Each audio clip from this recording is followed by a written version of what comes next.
শ্রমিকদের কাছ থেকে অর্ধেক। আমরা বলতে চাই কোনো ধরনের পানির বিল শ্রমিকরা দেবে না, কারণ এখানে আইনে পরিষ্কার বলা আছে ফ্যাক্টরি চলাকালীন সমস্ত পানির বিল মালিককে দিতে হবে।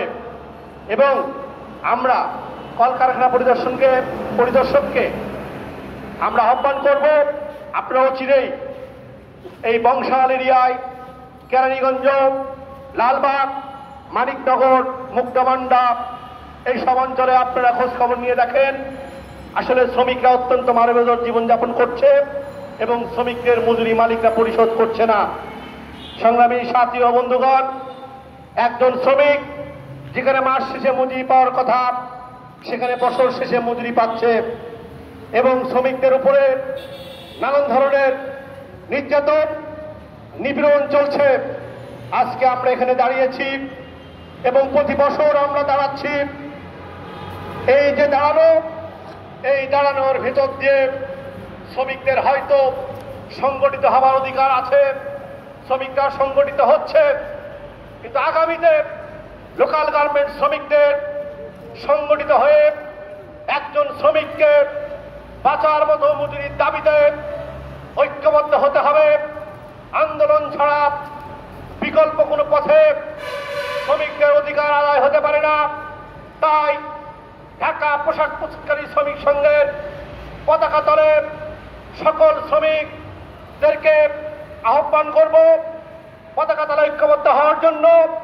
বাংলাদেশ ট্রেড ইউনিয়ন সংঘের নেতৃত্বে আগামী দিনে শ্রমিকদের বাঁচার মতো মজুরি, মাস শেষে মজুরি পরিশোধ এবং বিশুদ্ধ খাবার পানি, নারী শ্রমিকদের কর্ম পরিবেশ এবং মজুরির বৈষম্য, এই সব দাবিতে আগামী দিনের লড়াই সংগ্রামের ভেতর থেকে শ্রমিকদের দাবি অধিকার আদায় করার জন্য আহ্বান রেখে আমি আমার বক্তব্য এখানে শেষ করছি এবং আজকের সভার সম্মানিত সভাপতি আহমেদ সুজনকে এই সভার সভাপতি বক্তব্য দেওয়ার জন্য আহ্বান করছি।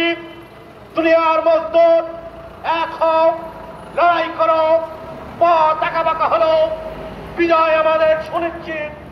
জয় হোক মেহনত মানুষের।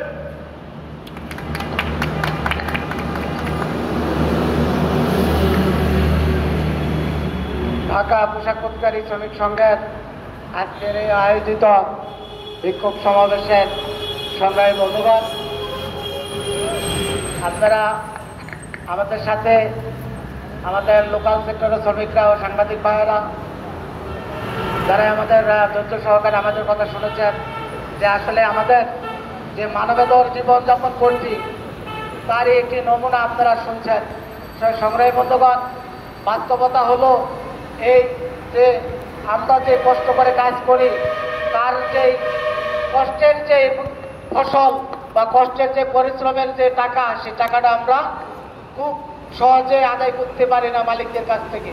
সংগ্রামী বন্ধুগণ, আমরা যে জন্য আজকে রাস্তায় এসে দাঁড়িয়েছি, আমরা কাজ করে পয়সার জন্য, কাজ করি টাকার জন্য, কাজ করবো টাকা নেব, কিন্তু মালিকরাও এটা নিয়ে আমাদের জন্য তালবাহানা, যেই তালবাহানা করে তারই প্রতিবাদে আজকে আমাদের রাস্তায় এসে দাঁড়াতে হয়। সংগ্রামী বন্ধুগণ, আমরা চাই 25 রমজানের ভেতরে 25 রমজানের আগে আমাদের সমস্ত বকেয়া পাওনা আমাদের হাতে তুলে দেবে মালিকরা, আমরা একেবারে নিশ্চিন্তায় বাড়ি যাব। সংগ্রামী বন্ধুগণ, এই আশায় আজকের সভা এখানে সমাপ্ত ঘোষণা করছি। জয় হোক ভারত মানুষের দুনিয়ার মধ্যে রাখো।